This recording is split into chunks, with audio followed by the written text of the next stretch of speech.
I I look a bit different, and after shaving my head, going to a hairdresser to do it, I realized that I'm more afraid of what other people think of me than the actual action of shaving my head. It's interesting too, because when I went to the salon, I already had like about this much hair and like about that much more, and they already looked at me weirdly, but they saw there was hair, so they grudgingly accepted it and just let me continue wash my hair, etc., etc. And then the hairdresser comes in, and I ask for my head to be shaved bald, and he's not happy. He's not happy, and I have a have a suspicion that doing something like this for a hairdresser is like an insult to his or her creative ability have to make good looking hair. And what was even more fascinating was after I shaved all of my hair, this happened the first time too, but I'm talking about the second time, which is this time. After the second time, and it's all shaved off, like about this much,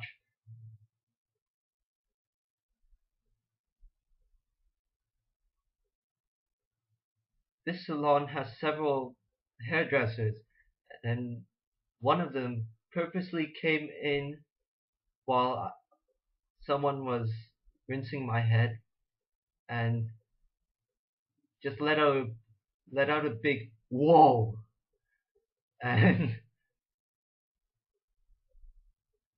and everyone was treating me differently in an instant, and they would look at me quite differently. I mean, they already looked at me a bit strangely, seeing me with like that much hair. What can I do with it? And then here I am with even less hair, and they're shocked. And within me, there was some insecurity with that, because this entire day and practically all my life, pre-programmed life,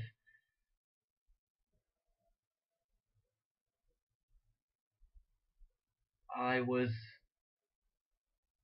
supposed to be insecure about myself and always look for other people for some confirmation of my existence, the way a mind would do by forming lots of relationships outside of self.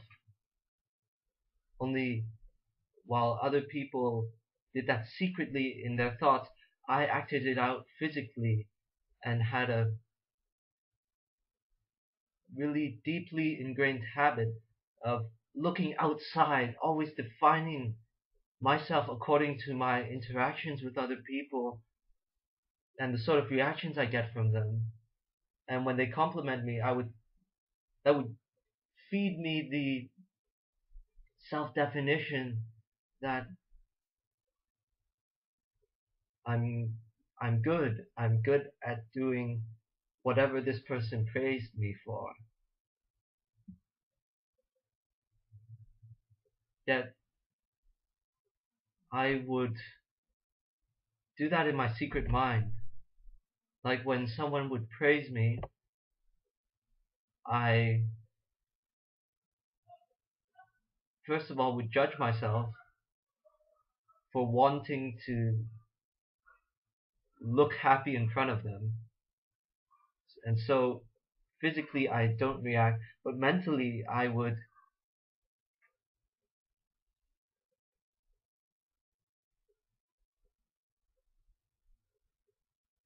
fuck with myself. I would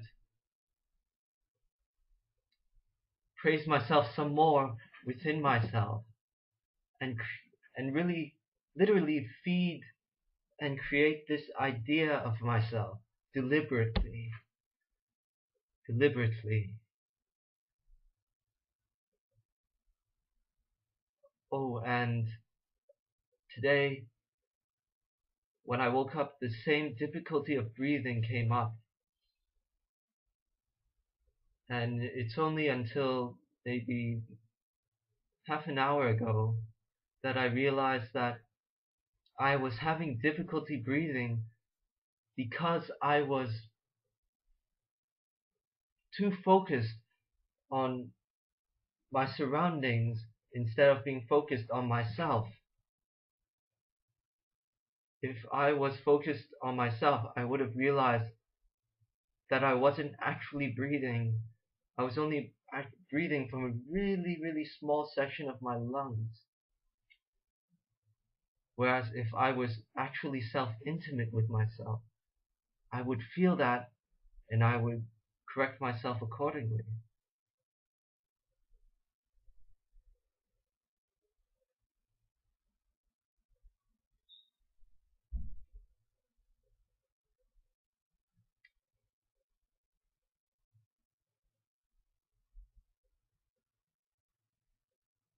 Points I would like to, points I am directing myself to transcend the pattern of giving up reflected by my inability to change and direct myself before and after sleep.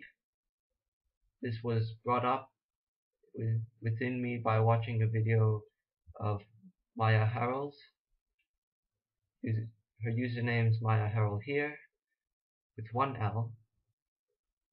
Um, and the second point I am directing myself to transcend is the point of focusing on myself instead of focusing on the images around me or the future projections about the idea that is me.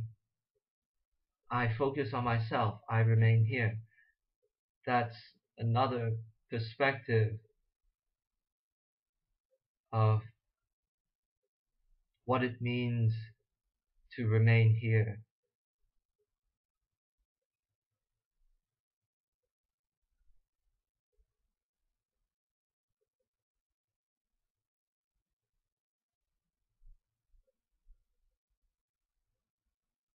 Oh, and one detail that I did not mention regarding looking to other people for self-support is my physical bodily posture. As I would be walking down the street, I would notice myself craning my head a bit forward and even slouching a bit, like instead of standing as myself, instead of standing stable within and as myself, as the application of myself, and being self-certain in the self-trust that I will be self-honest with myself and reside in myself, be stable within and as myself.